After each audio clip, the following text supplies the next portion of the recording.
Yeroo ammaa kana lammiilee keenya biyyoota gargaraa keessa jiran rakkoowwan gurguddaatu gahaa jira. Maatii bira jirru wajjin akkamitti walii galuu dandeenya? Maatii bira jirru biratti akkamitti jaalatamuu dandeenya? Sooshaal miidiyaan nuti fayyadamnu mana jirru keessatti rakkoowwan nurraan ga'uu danda'a. Nagaan Waaqayyoo isiniif haa baay'atu. Ashamaa warri amantii kan biraas harka fuunee nuuraa. YouTube channel kana subscribe, like, share gochuudhaan jalqabaa. Erga dhaggeeffattanii booddee lammiilee keenya biyyoota garagaraa keessa jiran, obboloota keenya biyyoota garagaraa keessa jiran akka qaqqabuuf adaraa keessan miidiyaa qabdan kamirratti share gochuu hin dagatinaa. Anis gorsa gaggabaabaa lama qabadhee isinii dhiyaadheera. Akka yeroo hundammoo isin qaqqabuuf subscribe gochuu hin dagatinaa.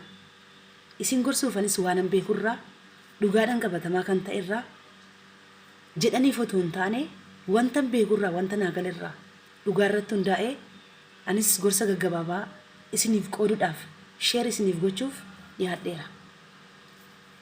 Egaa obboloota keenya lammiilee keenya biyyoota garagaraa irra kan jiran rakkoowwan gurguddaatu gahaa jira yeroo ammaa kana. Kun isaanii ajjeefamaa, kun isaanii hidhamaa, kun isaanii dararamaa. Rakkoon kun maddi isaa eessa? Sababii maaliitiif rakkoowwan kun ga'uu danda'e?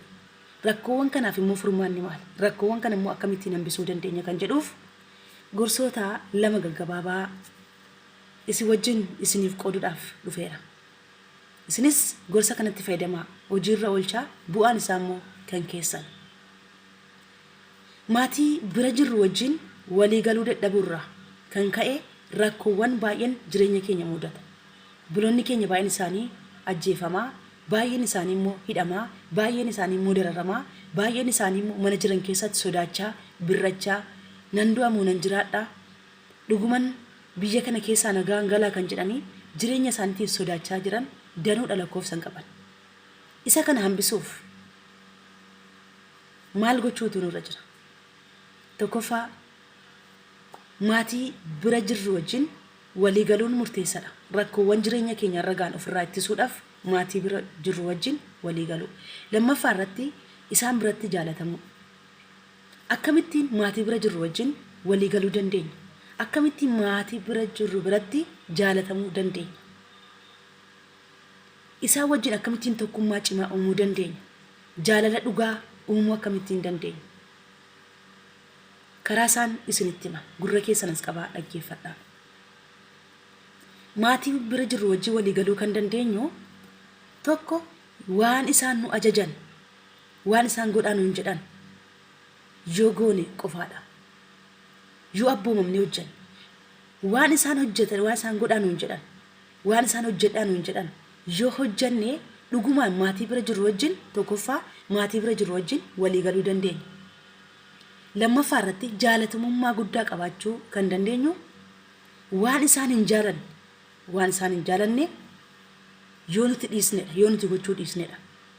Fakkeenya yoo isinitti hime namoonni baay'een aramna akkuma walii galaatitti badaa silkiin jaalatanii baay'oliin immoo harki caalu immoo silkuma si harkatti arguu hin barbaadan jechuudha. Moobaayilii si harkatti arguu hin barbaadan.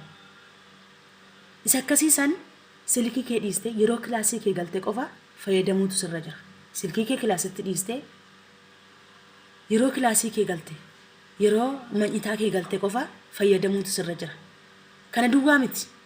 Keessumatti akka biyya Suudii keessatti ijoollee isaanii miidiyaa irra akka baastan, uffata isaanii miidiyaa irratti akka baastanii fi wantoota akka nyaatamu, wantoota tokko tokko nyaata tokko tokko miidiyaa irra akka baastan hin barbaadan. Hunda miti, muraasni isaanii jechuudha. Wantoota akkasii kanarraa of qusachuu. Akkuma kanaa amanamummaa baay'ee jaalatu. Waan tokko tokko lafa godhanii si madaalu amanamummaa baay'ee jaalatu. Isaan dhusitee waan tokko illee akka gootu hin barbaadan.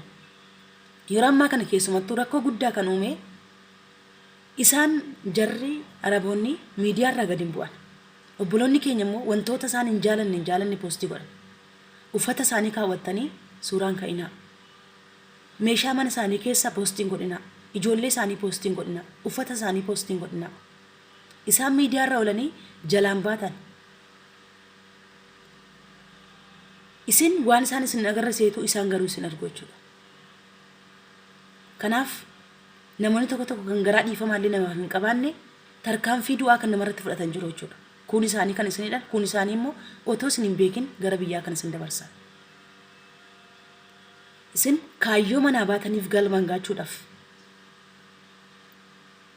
milkaa'uudhaaf maal gochuun sirra jira? Isaan gafaa maatii bira jirta wajjin walii galuu isaan biratti jaalatamummaa qabaannan kaayyoo manaa baataniif galmaan gaattanii galtu jechuudha. Milkaa'uu dandeessu.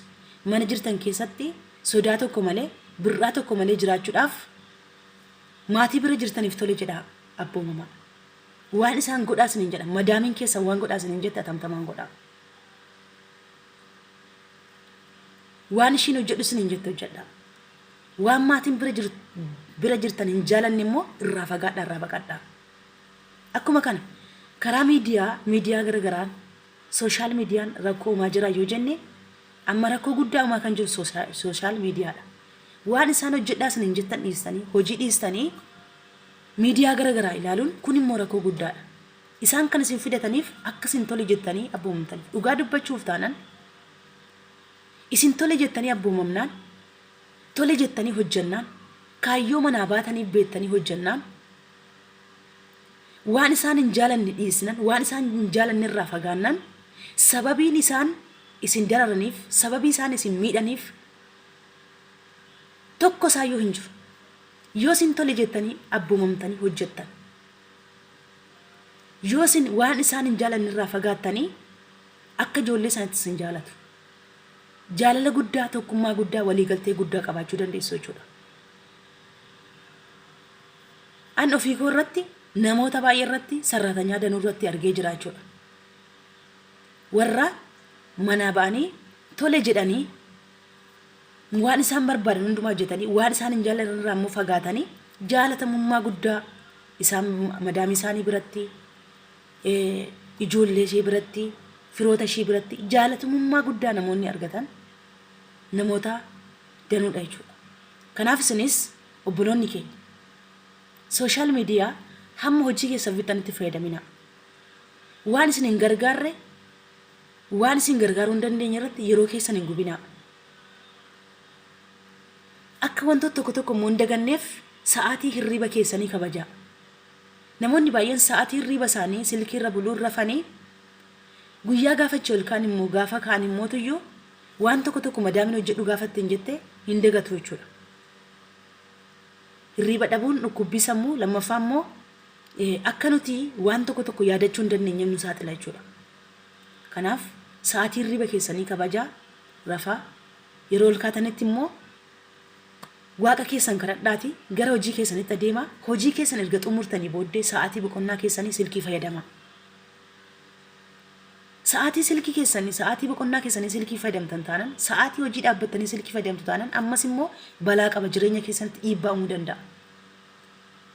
Kanaaf maatii bira jirtaniif ammallee gorsinan isiniif qabu maatii bira jirtaniif hojii dhab manaa baatan kaayyoon isin manaa baataniif hojjettanii of jijjiiruudhaaf.